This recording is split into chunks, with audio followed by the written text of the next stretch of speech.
बेबाकी का, मेरी ताकत का जो असली वजह है वो आप लोग हैं। क्योंकि अगर आप मेरे साथ नहीं हो तो जो बुलंद आवाज में मैं आपके लिए बेबाक होकर बोलता हूं वो बोलने की ताकत मुझ में नहीं होती।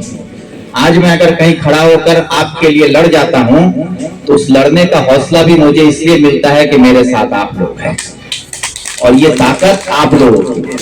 आज पुलिस हो, प्रशासन हो, हुकूमत हो, किसी को भी के सामने भी जब विक्टर खड़ा होता है तो उसको ये कहीं ना कहीं डर सताता है कि अब इसके आगे क्या होगा।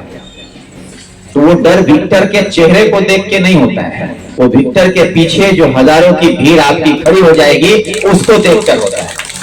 तो ये मैं इसलिए आप लोगों को कह रहा हूं कि ये जो डर, खौफ, हुकूमत के खिलाफ जब हम लोग खड़े होते हैं तो हुकूमत घबराती है, पुलिस घबराती है, प्रशासन घबरा जाता है। तो ये असली ताकत आप लोगों में छुपी हुई है।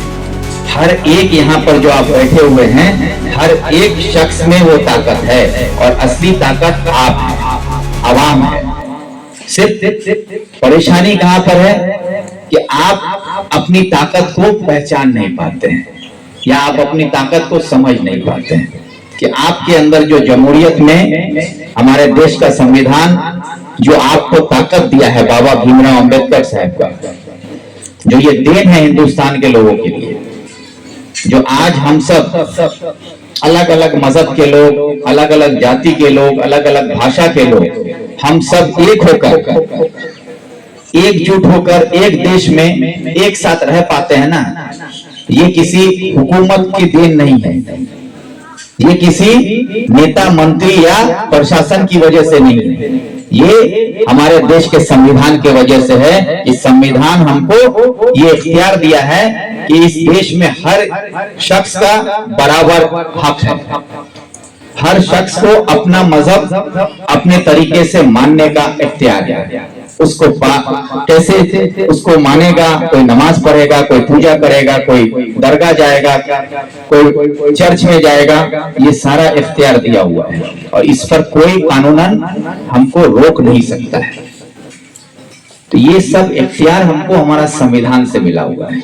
आज आपको कोई बोलता है आके कि अगर हमारी सरकार आएगी तो गांव का शिक्षी बंद हो जाएगा, गाय बंद कर दिया जाएगा।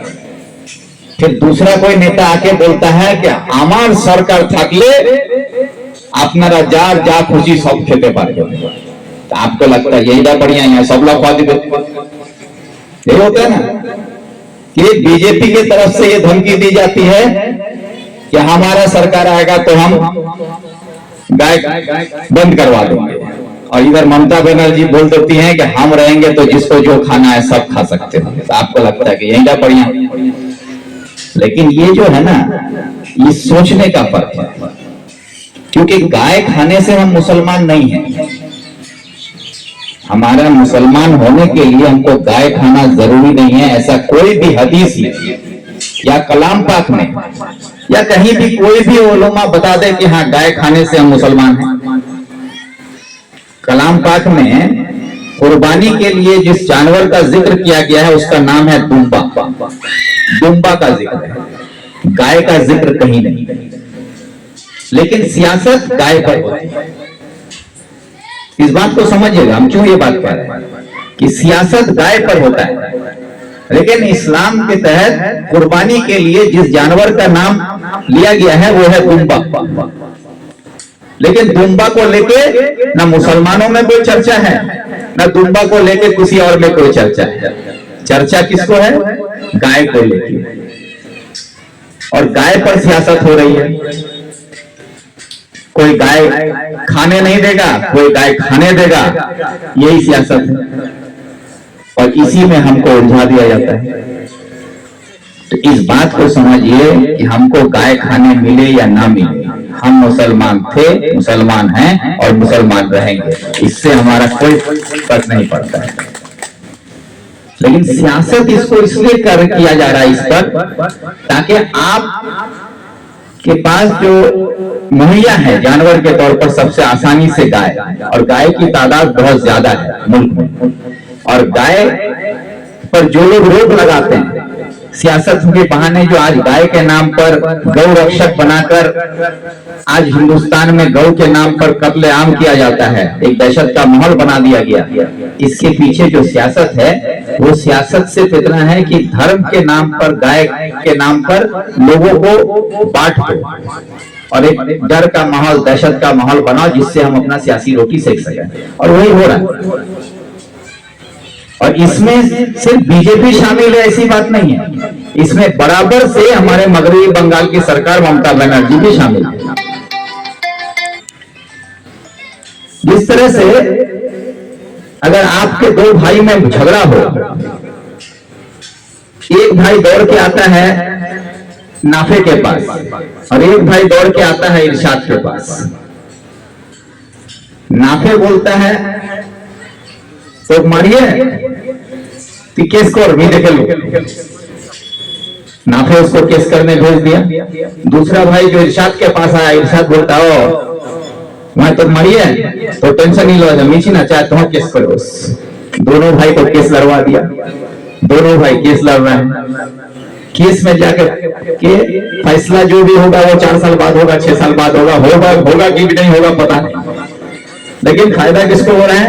पहला फायदा हो गया पुलिस को, पुलिस वहां पहले उससे पैसा लेगा, कोर्ट कचहरी का फायदा, सरकार का रेवेन्यू में पैसा जाएगा, भाई लोग का नेता बना इधर नाफे, एक भाई का नेता बन गया इरशाद। ये लोग का अपना सियासी उल्लू सीधा कर लिया। तो ठीक यही खेल ममता और मोदी खेल रहा है। एक भाई हिंदू है, एक भाई मुसलमान है। मोदी के पास हिंदू जाता है, ममता के पास मुसलमान जाता है, दोनों मिलकर वही बोलता है कि भाई देख लो तीजा लड़ भी बची, दोनों लड़ रहे हैं, लड़के बर्बाद हो रहे हैं। और सियासी उल्लू कौन से किसका सीधा हो रहा है? ममता का, मोदी का। तो इस बात को समझिए कि आपको हमको उलझा के, बेवकूफ बना के, धर्म के नाम पर लड़ा के आप और हमको अलग कर दिया जा रहा है।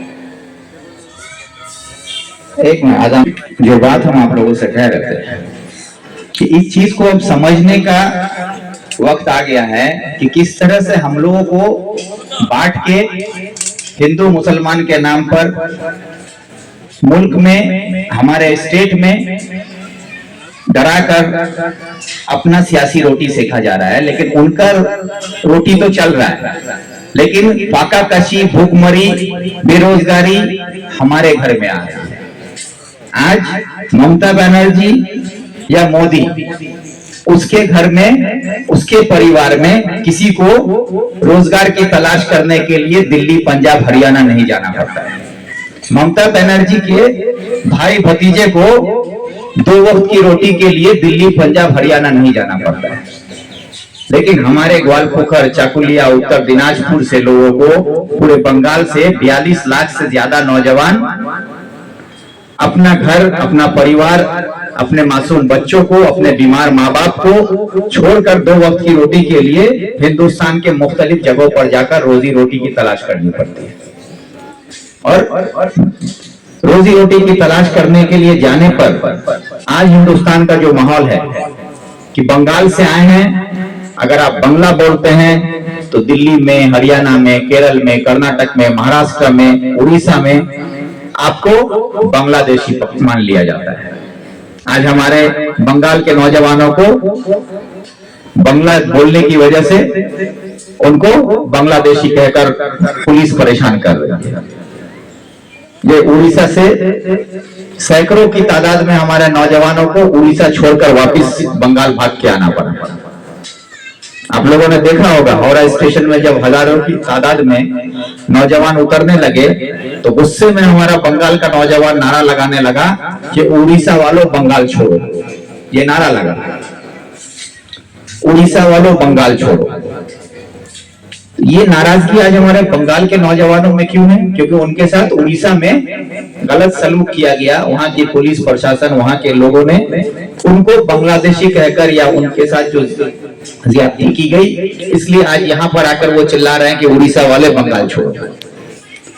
इसी तरह महाराष्ट्र में हो रहा है, उसी तरह केरला में, कर्नाटक में, हरियाणा में, दिल्ली में, पंजाब में, अब ये हर जगह शुरू किया जा रहा है। अगर यही सिलसिला चला तो आज हमारे यहाँ का जो सैकड़ों की तादाद में, एक एक गांव से, एक एक ब्लॉक से हजारों की तादाद में जो नौजवान आज अपनी रोजी रोटी की तलाश में दिल्ली, पंजाब, हरियाणा या अलग अलग मुख्तलिफ शहरों में जाकर रोजगार तलाशता है, तो उन नौजवानों को बंगाल की सरकार रोजगार दे भी नहीं रही है। उनके लिए कोई कल कारखाना बनाया नहीं जा रहा है। उनके रोजगार के लिए उनकी सरकार के पास कोई प्लानिंग नहीं है। हमारे नौजवानों को किस तरीके से रोजगार से जोड़ा जाए, उसके लिए सरकार का कोई 5 ईयर प्लानिंग होता है, वैसा कोई 5 साल का कोई मंसूबा नहीं है। तो जब हमारी सरकार रोजगार दे नहीं सकती, हमारे बच्चों को रोजगार मिलेगा नहीं, और हमारा बच्चा बाहर जा भी नहीं सकता है क्योंकि वहां जाने से उसके साथ ज्यादती होगा, तो वो नौजवान तो अपने घर में ही उसे रहना होगा। तो जब यहाँ रहेगा और यहाँ हमारे पास रोजगार भी नहीं है, तो वो नौजवान करेगा क्या, उसका परिवार चलेगा कैसे? तो इस चीज को ध्यान में रखने की जिम्मेदारी सरकार की है। एक सरकार हमारे लिए रोजगार नहीं कर पा रही है, हमारे लिए नौकरी नहीं है, हमारे लिए कोई साधन नहीं है, कोई सुविधा नहीं है, और हम बाहर जाकर अगर अपने परिवार का पेट पालते हैं, तो अब बाहर में भी पूरे हिंदुस्तान में जो नफरत का माहौल फैलाया जा रहा है, उसके वजह से अब हमारा नौजवान बाहर भी नहीं जा पा रहा है। तो अब हमारे नौजवानों को रोजगार नहीं है। तो इस हालत में हम लोगों के पास क्या है करने के लिए? इस पर कोई चर्चा आप कीजिएगा, सवाल कीजिएगा हमारे जनाब गुलाम रब्बानी भाई से कि आप बड़ी बड़ी बातें कर रहे थे मीडिया के सामने खड़े होकर कि जो बच्चों को गुजरात में, तो जो बात हम कह रहे कि आप लोग अभी कुछ दिन पहले देखे कि हमारे ग्वालपोखर के कुछ नौजवानों को गुजरात में बांग्लादेशी बोलकर रोक दिया गया। गिरफ्तारी भी हुई, पुलिस छानबीन की, उनका तमाम आई कार्ड देखा गया। उसके बाद उन लोगों को, जब हिंदुस्तान का नागरिक है ये बात समझ में आई गुजरात के पुलिस को, तो उन लोगों को छोड़ भी दिया गया। लेकिन इसके दौरान जो हुआ, इसके दौरान एक बयानबाजी शुरू हुई। हमारे जनाब गुलाम रब्बानी साहब ने यहाँ पर आकर मीडिया के सामने ये कहा कि अगर गुजरात में हमारे लोगों को नहीं छोड़ा जाएगा तो मैं जाके बोलूंगा कि मुझे गिरफ्तार कर लो, मुझे जेल में डाल दो, लेकिन इन लोगों को छोड़ दो। बहुत लोग ताली भी बजाए उनके पीछे खड़े होकर कि उनको इतनी बड़ी बात बोले। चलिए, मैं आपकी इस बात आपकी जुबान से निकली हमारे इलाके के नौजवानों के लिए, इसलिए मैं आपका शुक्रिया अदा करता हूँ। लेकिन साथ साथ बतौर सरकार के मंत्री जनाब गुलाम रब्बानी साहब से मेरा ये सवाल भी है कि आप हुकूमत के कैबिनेट में एक मिनिस्टर हैं, आपके यहाँ के नौजवानों को जब गुजरात में बांग्लादेशी कहकर रोक दिया जाता है, तो आप ये कहते हैं कि मैं अपनी गिरफ्तारी देके उनको छुड़ा के लाऊंगा। तो ये तो आप इसलिए कह पाए क्योंकि आज आप मिनिस्टर हैं। कल अगर आप मिनिस्टर नहीं होते, ग्वालपोखर में आप एमएलए नहीं होते हैं, तो हमारे ग्वालपोखर के बच्चों को कितना मिनिस्टर नहीं है, तो क्या हमारे बच्चे गुजरात में अगर पकड़े जाते हैं या हिंदुस्तान के कहीं और पकड़े जाते हैं, तो उन बच्चों को छुड़ाने के लिए कौन जाएगा, कौन अपनी गिरफ्तारी देगा? सवाल है कि नहीं? सवाल यहाँ है कि आज आप सरकार में, हुकूमत में, तो हमारे यहाँ से जो बच्चे बाहर जाते हैं, ये बात जब कोरोना के वक्त में जब हमारे यहाँ से काफी बच्चों को, नौजवानों को अलग अलग शहरों में रोक दिया गया था, वो अपने घर वापस नहीं आ पा रहे थे, उनके लिए खाना नहीं था, रहने के लिए जगह तक नहीं मिल रहा था, निकाल दिया जा रहा था फैक्ट्री से बाहर। उस हालत में बहुत सारे ग्वालपोखर के लोगों ने मुझे फोन किया था। उस वक्त मेरी पहुंच जहां तक थी, जितना मैं कर सकता था, मैंने उस टाइम इस इलाके के चकोलिया, ग्वालपोखर, इस्लामपुर, करंदगी और भी मुख्तलिफ जगह का लगभग 3-4 हजार लोगों के लिए खाने का इंतजाम करवाया था। कहीं पर उनको रहने नहीं दिया जा रहा था तो पुलिस भेजकर उनको रखवाने का इंतजाम करवाया था। तो ये सब करते वक्त मुझे एक चीज एहसास हुआ था कि हमारे यहाँ से कितने बच्चे वहाँ हैं, इसका कोई डेटा हमारी सरकार के पास नहीं। उस वक्त मैंने डीएम उत्तर दिनाजपुर को फोन करके पूछा था कि आप हमको ये बताओ कि हमारे उत्तर दिनाजपुर से कितने नौजवान रोजगार की तलाश में बंगाल से बाहर हैं, मतलब उत्तर दिनाजपुर से बाहर गए हैं, बंगाल के बाहर कहाँ कितने लोग हैं। तो डीएम का ये कहना था मेरे पास कोई डेटा नहीं है कि कौन से ब्लॉक से कितना आदमी बाहर है। हम वीडियो से पूछे, वॉलपेपर वीडियो से, चकलिया वीडियो से, करंदी की वीडियो से, किसी वीडियो के पास भी ये खबर नहीं है कि उसके ब्लॉक से कितना नौजवान बाहर है। तो ये बात मैंने उस वक्त भी सरकार से कही थी कि एक जिस तरह से आप हर देश का एक एम्बेसी बनता है, हिंदुस्तान के बाहर आप जब जाइएगा, आप अगर चले जाइए नेपाल चले जाइए, आप चले जाइए कुवैत चले जाइए, आप सऊदी अरब चले जाइए या किसी भी मुल्क में चले जाइए, तो वहां आपको हिंदुस्तान का एक एम्बेसी मिलेगा जो आपके हिंदुस्तान का कितना आदमी सऊदी अरब में है उसका एक एक डाटा उसके पास होगा कि हिंदुस्तान से 1 लाख आदमी सऊदी अरब में है और वो कहां पर है, सऊदी अरब में कहां काम करता है, क्या करता है। तो ये हर मुल्क का, तो हर स्टेट गवर्नमेंट का एक बंगला भवन हर स्टेट में है। ये लेकिन समझने वाला बात है, सरकार चाहे तो आराम से हो जाएगा।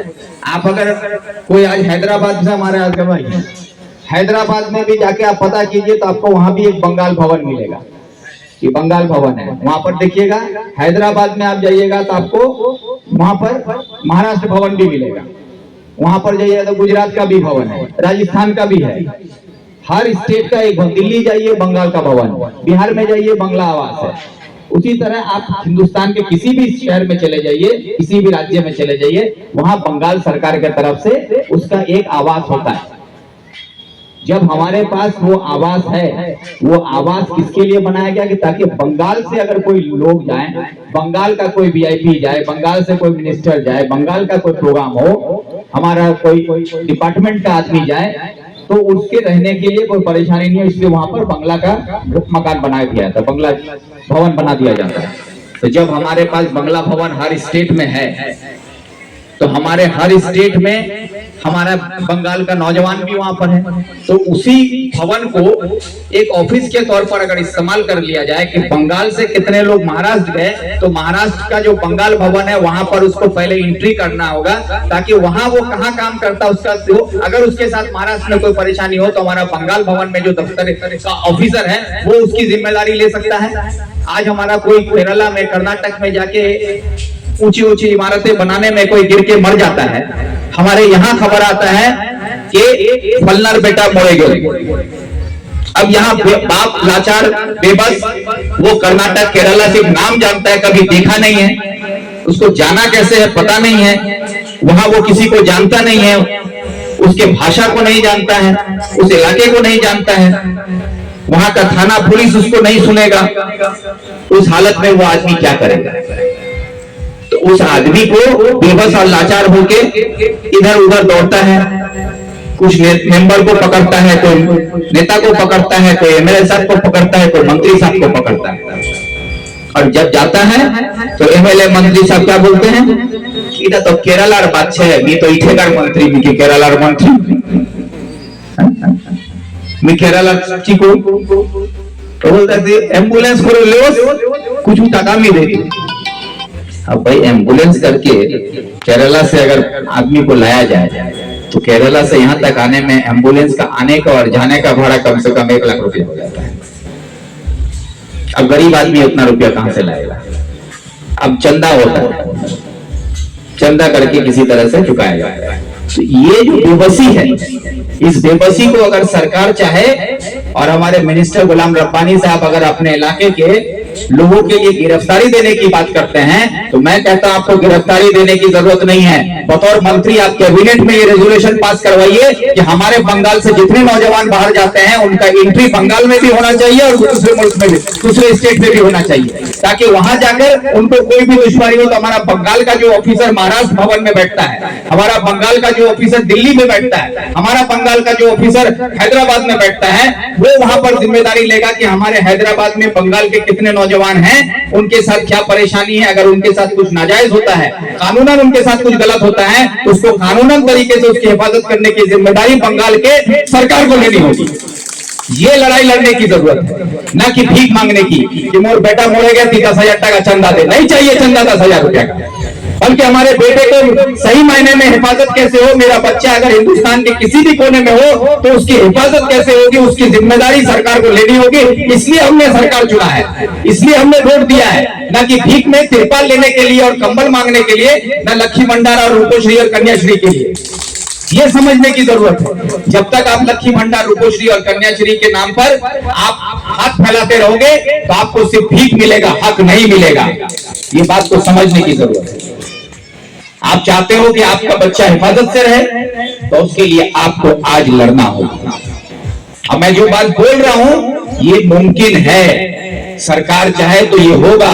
हमारे देश के कानून में, संविधान में इसका इख्तियार दिया गया है, लेकिन इसको सरकार नहीं करेगी क्योंकि इसके लिए थोड़ा खर्चा पड़ेगा। वो अपना खर्चा बचाने के लिए हमारी जिंदगी को खर्च करने के लिए तैयार है, हमारे नौजवानों को खर्च करने के लिए तैयार है, लेकिन उनको बचाने के लिए चंद सिक्कों को खर्च नहीं करना चाहती है सरकार। इसके लिए लड़ना किसको होगा? कौन लड़ेगा? कौन आवाज उठाएगा? ये आवाज आपको उठानी होगी, क्योंकि आपका बच्चा केरला में जाता है, कर्नाटक में जाता है, पंजाब में जाता है, मंडी में आप भेजते हैं अपने बच्चे को। रब्बानी साहब का बच्चा नहीं जाएगा, मेरा बच्चा नहीं जाएगा। हम अपना भी बोलते हैं, मेरा बच्चा नहीं जाएगा, लेकिन हमारे ही समाज का बच्चा जा रहा है।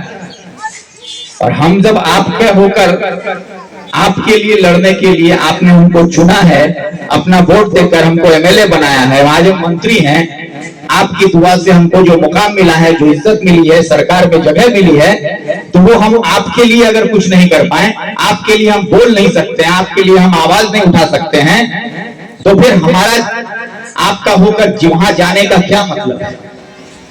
आज वक्फ बोर्ड को लेकर हम आवाज नहीं उठा सकते हैं। आज खुले लफ्जों में हमारी बंगाल की मुख्यमंत्री शमशेरगंज में खड़े होकर ये बोलती हैं कि वक्फ बोर्ड ने यार कोनो कथा बोलबेन ना,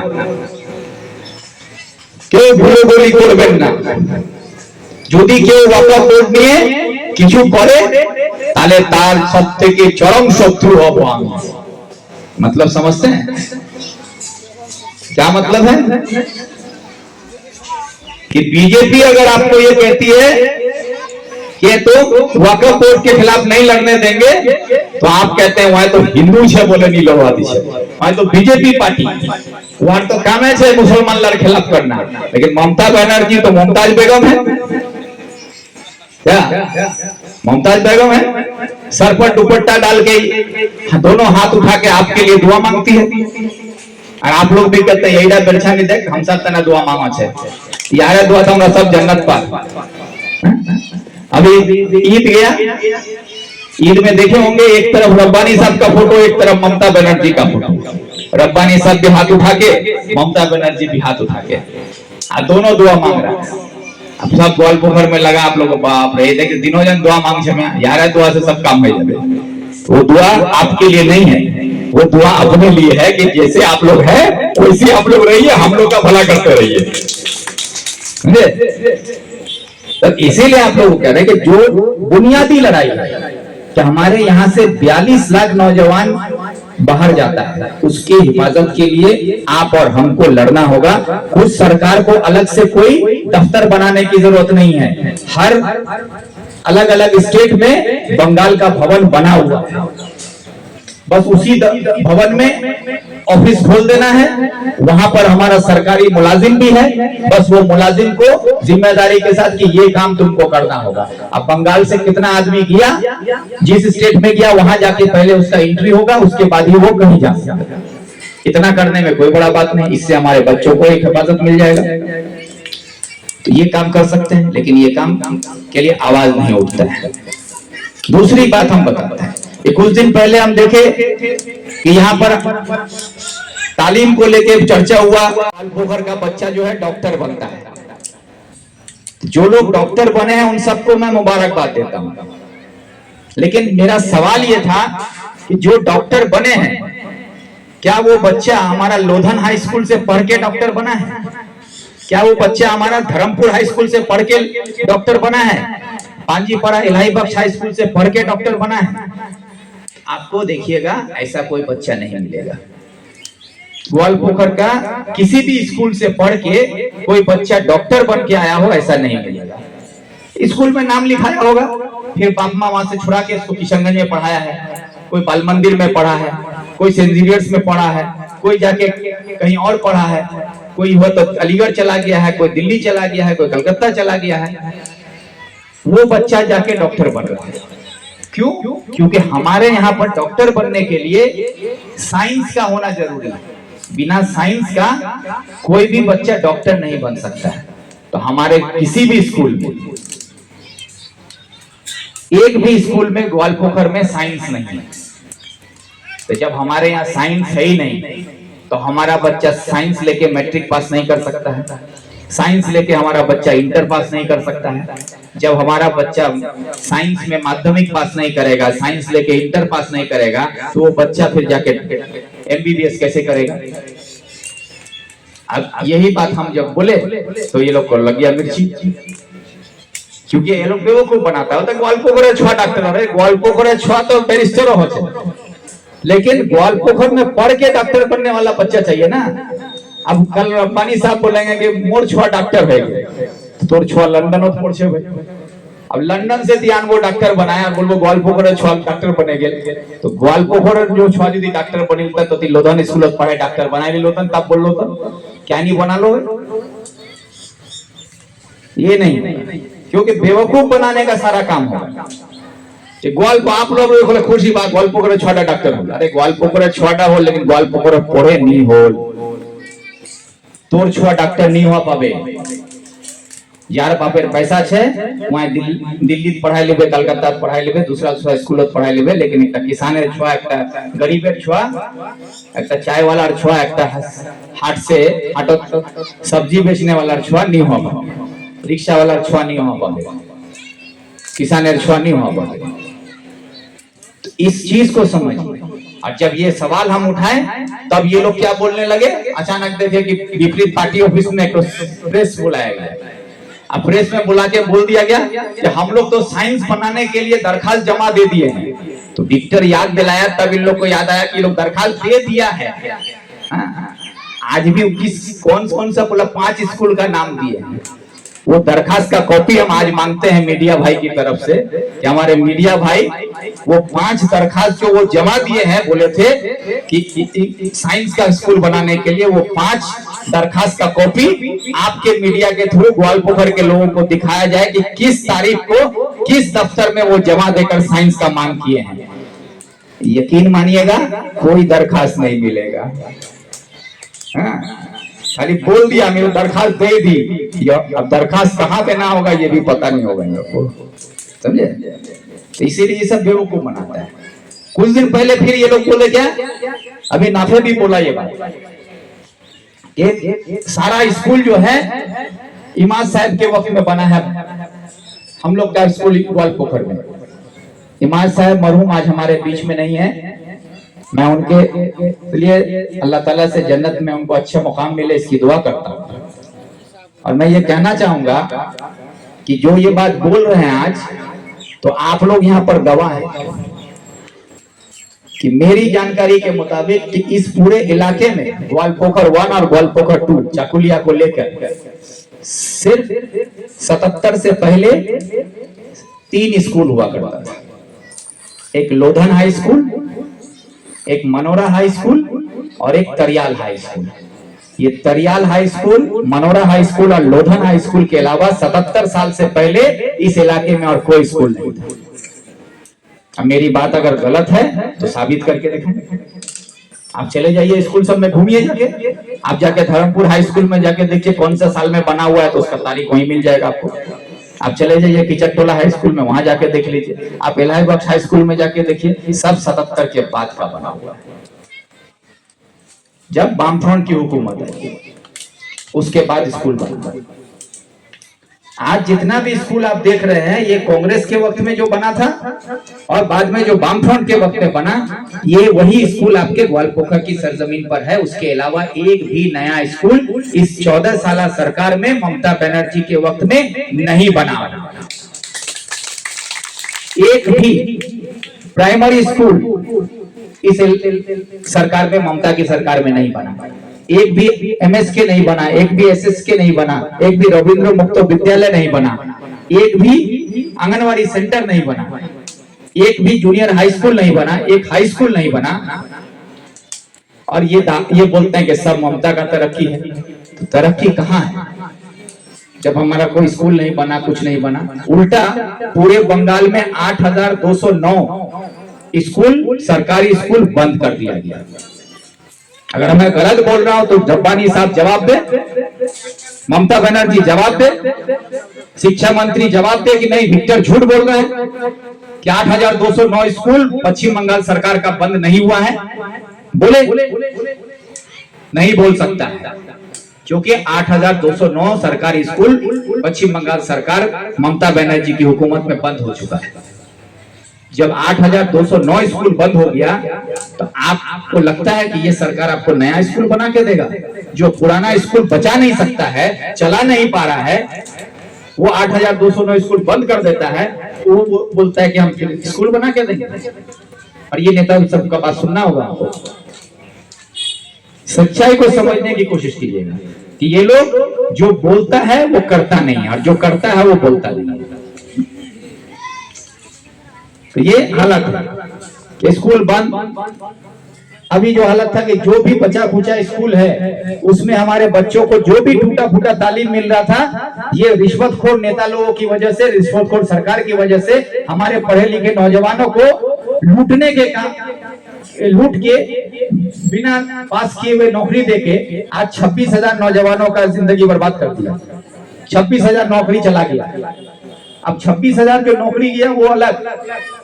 किसी स्कूल में अभी ऐसा भी हालत है कि सिर्फ प्यून बचा है, एक भी टीचर नहीं है। दरवाजा खोलने के लिए सिर्फ प्यून है, लेकिन दरवाजा के अंदर बैठने के लिए कोई टीचर नहीं है। हमारे गुआगांव स्कूल में, गुआगांव हाई स्कूल में, वहां से लगभग कितना 7 या 8 टीचर चला गया। तो इसी तरह जो स्कूल से टीचर चला गया, स्टूडेंट रह गया, अब उसको पढ़ाने के लिए टीचर नहीं है, तो आपका बच्चा पढ़ेगा क्या? इसके लिए कोई सवाल नहीं कर सकते। इस पर आप लोग सवाल नहीं करते। आप लोगों को बोला कि लक्ष्मी भंडार 25 ना, कन्याश्री 25 ना, रूपोश्री 6 ना, फ्री राशन 25 ना, बस आप बोलेगा हाँ इला तो खाची, इला तो पाची, तो बस हो गया। आप वही खाते रहिए, वही पाते रहिए। आपका बच्चा बेरोजगार आने वाले दिन में बनेगा। दिल्ली पंजाब जाने के लिए तैयार कीजिए, फिर दिल्ली पंजाब वाला मार के भगाएगा कि बांग्लादेशी है, भागो यहाँ से। फिर यहाँ पर आके उसके पास कोई काम नहीं रहेगा, तालीम नहीं रहेगा, रोजगार नहीं रहेगा, तो आपका बच्चा करेगा क्या? भूखमरी और लाचारी के अलावा फिर वही 5 किलो चावल और 1,000 रुपया लक्ष्मी भंडार की उम्मीद में आपको पूरी जिंदगी काटना पड़ेगा। आप अगर वही जिंदगी चाहते हैं तो फिर वैसा ही होगा। और अगर इससे बेहतर जिंदगी चाहते हैं कि अपने बच्चों को आप अच्छा मुस्तकबिल दे सके, उनको अच्छी तालीम, उनके लिए अच्छा रोजगार, उनके लिए अच्छा समाज। एक भी पक्की सड़क नहीं है, मुझे वहाँ पक्की सड़क चाहिए, ये उनका पहला बयान था। और वो आज भी विधानसभा में जाकर अगर आप लाइब्रेरी में खोजें तो 1977 में निर्दल उम्मीदवार के तौर पर रमजान अली साहब जीत के गए थे, उनका बयान दर्ज है। और वो बयान वहां पर हुआ, उसके बाद हमारे इस इलाके में सड़कों का काम शुरू हुआ, तब जाके नई नई सड़कें बनी, नक्शा बनाया गया, उसके बाद उसमें रास्ता के लिए मिट्टी डाल के, पहले मिट्टी का रास्ता बना, फिर जाकर उसको पक्का वक्का का काम शुरू हुआ। आज जितना भी रास्ता में आप कर रहे हैं, आप सिर्फ रिपेयरिंग का काम कर रहे हैं। रिपेयरिंग समझते हैं? बनाया है, बाप बना के गया था तो कहीं प्लास्टर झड़ गया है, तो बेटा जाके 4 खूंटी प्लास्टर जोड़ के बोलता मैं भट्टा बनाए दिनों। तो बाप का बनाया हुआ बुनियाद था, उसी मकान में तुम रह रहे थे, और उसी में आज कहीं पर रंग उखड़ गया है, कहीं प्लास्टर झड़ गया है, तो थोड़ा सा प्लास्टर पोत के थोड़ा सा रंग मार के बोलते हो कि मैं घंटा चक चक करो दिनों। तो घट्टा तो बाप बना ही नहीं, याद रखो। आज इस बात को समझने की जरूरत है। ये बात मैं इसलिए कह रहा हूँ कि ये जो आप लोग को दिखाया जाता है कि हम लोग रास्ता बना रहे हैं, ये रास्ता बना नहीं रहे, आप रास्ता मरम्मत कर रहे हैं। मरम्मत करना और बनाना दोनों अलग चीज है। तो मरम्मत करने की जिम्मेदारी आपकी है, क्योंकि आज आप सरकार में हैं, तो सरकार का काम है मरम्मत करना, वो करेगा। चाहे रब्बानी साहब यहाँ नहीं भी जीतता, यहाँ पर रब्बानी साहब एमएलए नहीं होता, यहाँ पर मंत्री नहीं होता, तो क्या ग्वालपोखर में रिपेयरिंग का काम नहीं होता? पंचायत समिति से होता, पंचायत से होता, जिला परिषद से होता, उस वक्त का जो एमएलए होता उसका एमएलए फंड से होता। आप नया क्या कर रहे हैं? रब्बानी के जगह है हमारा हैदर भाई एमएलए होते तो वही काम रिपेयरिंग का होता, लेकिन आप मिनिस्टर हैं, आप हमारे लिए नया क्या दे रहे हैं? आप यहाँ पर हैं, आप बोले हम कॉलेज बना देंगे। कहाँ गया कॉलेज? सबसे पहला फूल का गुलदस्ता लेके आपके घर पर हम जाएंगे अगर ग्वालपोखर की सरजमीन पर आप एक कॉलेज बना देते हैं। लेकिन आप लोगों को बताया कि आप कॉलेज बना रहे हैं, एक हल्ला पूरे ग्वालपोखर में कर दिया गया कि हमारे मरहूम कॉलेज बनाया जा रहा है। इस नाम से भी आप वोट बटोरे, अपने वालिद मरहूम के नाम का इस्तेमाल करके भी आपने ग्वालपोखर में वोट मांगा है। इससे ज्यादा गिरी हुई बात क्या हो सकती है? क्या आपने जब ये कहा कि मैं अपने वालिद मरहूम इमाद साहब के नाम पर कॉलेज बनाऊंगा, तो आपकी ये जिम्मेदारी बनती थी कि आपको उसके लिए चाहे सूली पर चढ़ जाना होता, चढ़कर भी ममता बनर्जी से कॉलेज छीन के लाना चाहिए था। वो काम आप करके दिखाते तो हम सब आपका इस्तेमाल करते, लेकिन आपने वो काम नहीं किया। सिर्फ इमाद साहब मरहूम का नाम इस्तेमाल किया ग्वालपोखर के लोगों के जज्बात को टिटोलने के लिए, और उनके नाम पर वोट बटोरकर आपने अपना सियासी उल्लू सीधा किया, न कि उनके नाम को इज्जत बख्शते हुए जो लड़ाई लड़नी चाहिए थी कॉलेज बनाने के लिए, वो लड़ाई आपने न विधानसभा में एक बार भी आपने आवाज उठाया। मैं चैलेंज के साथ करता हूं कि अगर कॉलेज बनाने के लिए रब्बानी साहब ने विधानसभा में एक लफ्ज भी खर्च किया हो तो मुझे बता दे, मैं उनके सामने जाकर माफी मांगने के लिए तैयार हूं। एक लफ्ज भी अगर उन्होंने खर्च किया तो नहीं किया है। क्यों?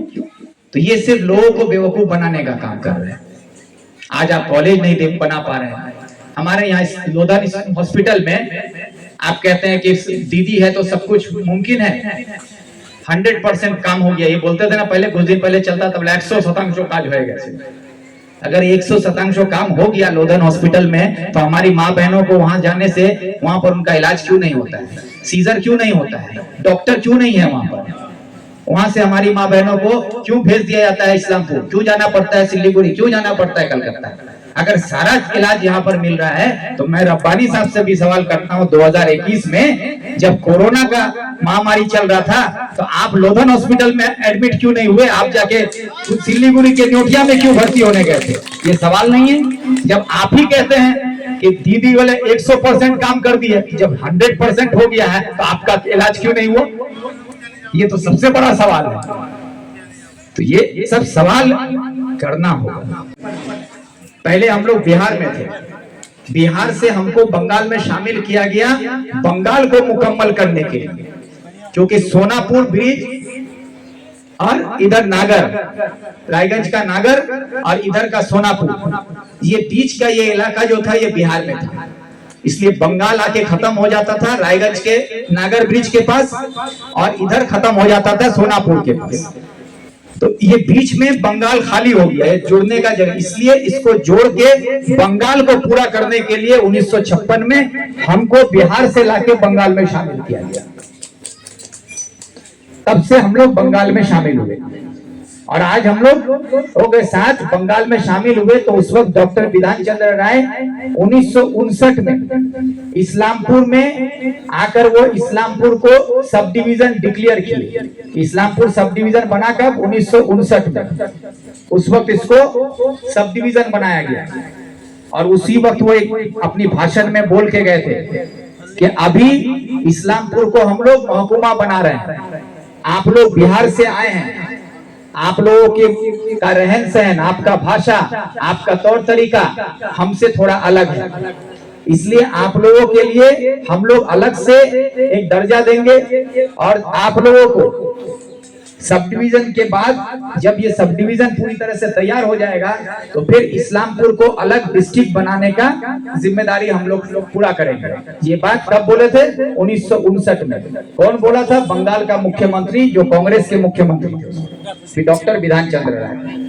तो उस वक्त वो बोले, और उसके बाद जब वामफ्रंट की सरकार आई तो 1992 में जब पश्चिम दिनाजपुर, हम लोग पहले पश्चिम दिनाजपुर में थे, पश्चिम दिनाजपुर को अलग किया गया, दक्षिण दिनाजपुर और उत्तर दिनाजपुर। बालूरघाट चला गया दक्षिण दिनाजपुर, हम लोग हो गए उत्तर दिनाजपुर। ये हुआ 1992 में। उस वक्त एक हाईकोर्ट में एक केस दायर किया गया कि जब पश्चिम दिनाजपुर को अलग किया जा रहा है तो इस्लामपुर को एक जिला बनाया जाए। तो उस वक्त ज्योति बसु की सरकार थी। ज्योति बसु की सरकार में हाईकोर्ट में एक दस्तावेज दायर करके सरकार को बोलना पड़ा कि अभी हम लोग पश्चिम दिनाजपुर को तोड़ के 2 डिस्ट्रिक्ट बना रहे हैं, दक्षिण दिनाजपुर और उत्तर दिनाजपुर, और उसका हेडक्वार्टर है रायगंज। तो अभी हमारे लिए सरकार के पास इतना रकम नहीं है कि हम एक और डिस्ट्रिक्ट इस्लामपुर अभी बनाएं, लेकिन इनका मांग सही है और इस पर सरकार बाद में कार्रवाई करेगी। ये बात हाईकोर्ट में कौन बोला है? पश्चिम बंगाल सरकार को। पहले विधान चंद्र राय बोले, बाद में ज्योति बसु भी बोले। मतलब इस्लामपुर जिला के मांग को कोई नकारा नहीं है। उसके बाद हाईकोर्ट एक राय दी, उस राय में हाईकोर्ट ये बोल रही है कि इस्लामपुर का जो डिस्ट्रिक्ट का मांग है, ये मांग जायज है। ये कौन बोल रहा है? कलकत्ता हाईकोर्ट। कि इस्लामपुर डिस्ट्रिक्ट का जो राय है, ये राय मांग जो है ये जायज है, और इस पर सरकार जो अपना बयान दी है उस जिम्मेदारी को पूरा करे। तो मतलब हाईकोर्ट भी मान रहा है कि हमारा मांग सही है। दो सरकार मान रही है, कांग्रेस की सरकार, वामफ्रंट की सरकार मानी है। और उसके बाद आप लोग को याद होगा, क्योंकि हम लोग भूल जाते हैं बहुत जल्दी, 2011 में जब ममता बनर्जी इस्लामपुर कोर्ट मैदान में एक सभा करने आई थी इलेक्शन का प्रचार में, तो उसके गला में जो कपड़ा था वो उर्दू में था। इसको लेके भी बहुत चर्चा हुआ था कि ममता बनर्जी के गला में उर्दू का ये लगा हुआ, इसमें लिखा हुआ था तृणमूल मामाटी मानुस लिखा हुआ था उर्दू में। आज भी अगर वो वीडियो हो तो मिल जाएगा खोज के, उस उर्दू में था। और वो ये बात बोली थी कि इस्लामपुर बासी আপনারা হচ্ছেন উর্দু ভাষী, আপনাদের এখানে সবাই উর্দু ভাষাটা বলে, পড়াশোনা করেছে, কিন্তু সরকার আপনাদেরকে সেই সুবিধা দেয়নি। আমি যদি সরকারে আসি তাহলে আমি আপনাদেরকে উর্দু ভাষাকে সরকারি ভাষা করে দেব। ये बात बोला गया और उसके वोट भी ली, जीती भी, सरकार भी बन गई, लेकिन आज तक उर्दू का कोई काम नहीं। अभी उल्टा सरकार, जब हम एमएलए थे 2012 में कानून लाया गया जिसका नाम था West Bengal language amendment act. उसमें 6 जुबान को सरकारी जुबान का दर्जा देने का बात बोला गया। उसमें उर्दू, उड़िया, संथाली, पंजाबी, हिंदी और नेपाली ये रखा गया। उस वक्त सब मुसलमान खुश, रब्बानी साहब पूरा ढिंडोरा पिटने लगे गए थे, वो ममता बनर्जी मोर सरकार उर्दू उर्दू को दिनों पर। आप लोग भी सोचे हाँ दे दिया, लेकिन उसमें एक कानून में एक क्लॉज था, उसमें बोला गया कि 10% से ज्यादा जहां पर है वहां पर उसको सरकारी दर्जा दिया जाएगा। तो अब उर्दू 10% कहां पर है? आपका ग्वालपोखर में है, तो ग्वालपोखर में आपको 10% के हिसाब से दर्जा मिल जाएगा। लेकिन आप ग्वालपोखर से बाहर जब निकल के इस्लामपुर सब डिवीजन में जाइएगा, आप अगर 10% में नहीं आते हैं तो आपका दर्जा खत्म। फिर आप डिस्ट्रिक्ट में जाइएगा तो डिस्ट्रिक्ट में आप 10% नहीं है, आपका वही दर्जा खत्म हो गया, तो आप स्टेट तक पहुंच ही नहीं पाए। अब क्या बोल रही है सरकार कि WBSS में 300 नंबर कंपलसरी कर दिया गया कि बंगला पढ़ने वाला ही जो है बंगला पास करना ही होगा। तो अब भाई हमारा जो बच्चा है उर्दू मीडियम का बच्चा, हिंदी मीडियम का बच्चा, वो बंगला पढ़ा ही नहीं तो वो कभी ऑफिसर बन ही नहीं पाएगा, वो कभी वीडियो नहीं बन सकता है, कभी एग्जीक्यूटिव ऑफिसर बन नहीं पाएगा। इस पर हमारा रब्बानी साहब कुछ नहीं बोल रहे हैं। क्यों? आपको वोट चाहिए उर्दू के नाम पर। 82% यहाँ पर आपका उर्दू भाषी है, अकलियत के लोग हैं। आज उनके साथ नाइंसाफी है कि यहाँ का बच्चा वीडियो नहीं बन सकता, एसडीओ नहीं बन सकता, कोई भी एग्जीक्यूटिव रैंक का एग्जाम नहीं दे सकता, उसमें शामिल नहीं हो सकता, उसका दरवाजा बंद कर दिया गया। रब्बानी साहब कुछ नहीं बोलते हैं। क्यों? रब्बानी साहब से सवाल कीजिए। मैं हमारे मीडिया भाई से यहाँ बैठे, मैं उनके जरिए रब्बानी साहब से सवाल करता हूँ कि बतौर आप बंगाल सरकार के मंत्री और माइनॉरिटी मिनिस्टर रह चुके हैं, तो आपने माइनॉरिटी के हक में आप एक आवाज नहीं उठा पा रहे हैं। आप ये 300 नंबर कंपलसरी करके जो हमारे इलाके के नौजवानों को, पढ़े लिखे काबिल नौजवानों को सरकारी अच्छे ओहदे पे पहुंचने पर जो रोक लगा दिया गया, उसके खिलाफ आप कुछ बोल क्यों नहीं रहे? ये सवाल नहीं है। तो इसीलिए कहता हूँ इन सब चीजों से आपको लड़ना है ना, तो आपको रोजगार चाहिए, आपको नौकरी चाहिए, आपको अच्छी तालीम चाहिए, अच्छा सेहत चाहिए, तो आपके पास एक ही हथियार है जो विधान चंद्र राय के वक्त में 1959 में बोला गया था कि इस्लामपुर को जिला बनाया जाएगा। जो ज्योति बसु बोल के गए कि इस्लामपुर का जिला बनाने का काम हम लोग करेंगे। जो कलकत्ता हाई कोर्ट बोला कि इस्लामपुर जिला की मांग जायज है, उसी जायज मांग पर हमको लड़ना होगा। और उसी लड़ाई को लड़ने के लिए आप और हम और एक घर से हमारी माँ बहन नौजवान को निकलना होगा। अगर हम लोग इस्लामपुर को जिला बनाने की लड़ाई लड़ पाए और कामयाब कर दिया और इस्लामपुर जिला बन गया, तो यकीन मानिए जो आपके यहाँ से लाखों की तादाद में इस्लामपुर से जो नौजवान दिल्ली, पंजाब, हरियाणा में जाके जहाँ मजदूरी करता है, 2 वक्त की रोजी रोटी के लिए वहां जाकर मेहनत मुशक्कत करता है, वहां जाकर अपनी जिंदगी गंवा के उसके लाश को यहाँ लाना पड़ता है, इन सब चीजों से आपको निजात मिल जाएगा। आने वाले 10 से 20 सालों तक के लिए आपके बच्चों को इस्लामपुर जिला बनने से यही नौकरी मिलेगी, यही रोजगार मिलेगा, यही काम मिलेगा। ये लड़ाई लड़ना होगा। लेकिन अगर आप ये चाहिएगा तब, लेकिन इसके लिए आपको भी कुछ कुर्बानी देना होगा, क्योंकि बिना कुर्बानी के कुछ नहीं होता है। कुर्बानी का मतलब आपकी जान नहीं मांगते हैं, हम आपसे की जान नहीं मांग रहे हैं। कुर्बानी का मतलब यह है कि आपको इंसाफ के लिए, अपने आने वाले कल के लिए, अपने बच्चों के लिए अपना वक्त देना पड़ेगा। अपना वक्त आपको निकालना होगा कि जहां भी आवाज मिले, इस्लामपुर जिला को बनाने के लिए इस्लामपुर जिला निर्माण कमेटी की तरफ से मीटिंग बुलाई गई है, आगाज दिया गया है, उसमें लब्बैक कहकर आप लोगों को जुड़ते हुए आपकी ताकत, हमारी ताकत, सबकी ताकत मिलकर सरकार को चुनौती देते हुए हम लोग ये ऐलान करेंगे कि हमारा जिला होगा तभी तुम्हारी बात सुनी जाएगी, हमारा जिला होगा तभी तुम यहाँ आके हमारे सामने खड़े हो सकते हो। पहले जिला दो फिर बात करो, ये नारा देना। अगर ये कर पाइएगा तो आज आपके सामने मैं बोलता हूँ क्या हमारे गुलाम रब्बानी साहब यहाँ पर हैं, इस्लामपुर में करीम चौधरी साहब हैं, इधर गौतम पाल है, चकलिया में मिनाजुल आरफीन है, और आपका चोपड़ा में हमीदुल साहब है। ये 5 ब्लॉक जो है, ये 5 ब्लॉक इस्लामपुर का है, और इसी 5 ब्लॉक में तीनों मुल्क के तमाम जीते हुए एमएलए, पंचायत समिति, जिला सब उनके पास है। आज सरकार उनके पास है, तो उनको मजबूर करना होगा कि वोट चाहिए तो पहले जिला दो फिर वोट लो। ये नारा देना होगा कि वोट वोट वोट सिर्फ करने से नहीं होगा, कि वोट मांगने के लिए आओगे तो पहले हमको जिला दो।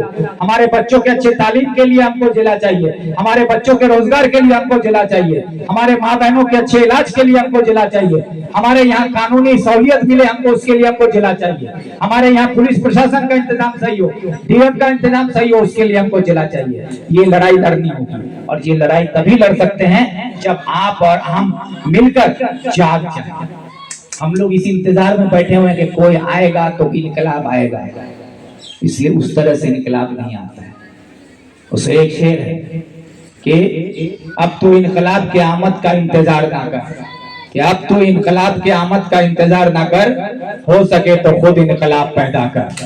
ये जरूरी है। अगर आप सब जुट जाएं और इस्लामपुर जिला बनाने के लिए जो नारा मैं पिछले लगातार 1 साल से हर जगह से मैं कोशिश कर रहा हूं कि ताकि इस इलाके के लोगों को जगाया जा सके, ताकि आपके घर में आपके बच्चे के हाथ में काम हो, उसके पास रोजगार हो, आपके बच्चों के पास तालीम हो, आपके घर में कोई बीमार हो तो आपके पास इलाज करने के लिए तमाम सहूलियतें मौजूद हो। ये सब आपको तभी मिल सकता है जब आप अपनी लड़ाई लड़ेंगे। आपके पास डिस्ट्रिक्ट होगा तो आपका डिस्ट्रिक्ट हॉस्पिटल होगा, आपके पास डिस्ट्रिक्ट होगा तो आपके पास सड़क नाला बनाने के लिए, स्कूल बनाने के लिए आपके पास डीएम का दफ्तर होगा, आपके पास माइनॉरिटी का अपना डिपार्टमेंट होगा, आपके पास पीडब्ल्यूडी का अपना डिपार्टमेंट होगा, आपके पास लैंड का अपना दफ्तर होगा, आपके पास हर एक दफ्तर आपका होगा। आपको कोर्ट अदालत के लिए गाइडेंस दौड़ने की जरूरत नहीं है, आपका डिस्ट्रिक्ट कोर्ट यहाँ होगा, आपका सब डिवीजन कोर्ट यहाँ होगा, आपके लिए हर चीज यही मुहैया कराया जाएगा। और उन सबके साथ आपके लिए हर जगह रोजगार तैयार होता जाएगा। आपके बच्चा कोर्ट में भी काम कर पाएगा, डिस्ट्रिक्ट कोर्ट में भी, सरकारी हॉस्पिटलों में भी, दफ्तरों में भी, आपके लिए पीडब्ल्यूडी डिपार्टमेंट में, माइनॉरिटी डिपार्टमेंट में यहाँ पर सैकड़ों मकाने बनेंगे। जो बच्चा हमारा दिल्ली पंजाब जाकर बिल्डिंग बनाता है, आज वही लाखों की तादाद में जब सरकारी दफ्तर बनने लगेगा तो हाँ उनको रोजगार यही मिलेगा। यहीं पर हमारा जो राजमिस्त्री का काम करते हैं, जो रंग का काम करते हैं, जो कारपेंटर का काम करते हैं, उनको यही काम मिल जाएगा, यही रोजगार मिलेगा। इतनी सरकारी नौकरी चाहिए देने की जरूरत होगी, जो हमारा पढ़ा लिखा नौजवान होगा उसको वहां पर नौकरी मिलेगा, ये सारा रास्ता खुल जाएगा। तो ये रास्ता खोलने के लिए आपको हमको जोर लगाने की जरूरत है। कल में अपने इलाके को, अपने मुस्तकबिल को, अपने बच्चों का आने वाले कल को संवारने के लिए आप और हम सब एक होकर, एकजुट होकर, एक आवाज में इस्लामपुर जिला निर्माण कमेटी की तरफ से इस्लामपुर जिला बनाने की मांग को लेकर एकजुट होते हुए एक ही नारा रहेगा हमारा कि इस्लामपुर जिला चाहिए हमारा, इस्लामपुर जिला चाहिए हमारा। ये लड़ाई हमको आपको लड़नी होगी। यही कहकर मैं अपनी बात